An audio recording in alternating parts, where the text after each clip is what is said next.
Nama saya Muhammad Nurul Mamun. Umur saya 76 tahun, tinggal di Ceras, Kuala Lumpur. Tahun lepas, tangan pakcik tersepit pintu. Pakcik tak sadar, kelemahan kena melarat, bengkak. Kemudian pakcik pergi hospital, buat operasi. Lebih kurang dalam 2 minggu di hospital. Sebabkan saya ada kencing manis, buah pinggang, yang kronik. Luka tu mungkin lambat baik.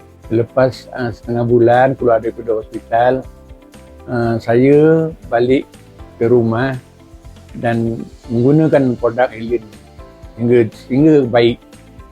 Dalam masa sebulan, pasti dapati menggunakan produk Helin ni, luka pakcik bertambah baik.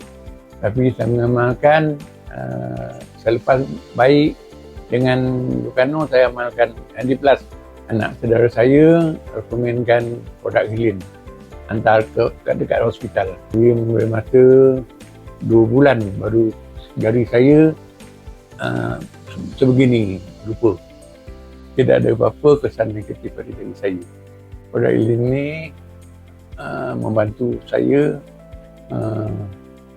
untuk membaiki lagi prestasi saya. Alhamdulillah kerana saya dapat jumpa produk Helin. Saya suruhkan sesiapa yang ada penyakit apa-apa, carilah produk Helin. Memang bagi saya, bagus untuk saya.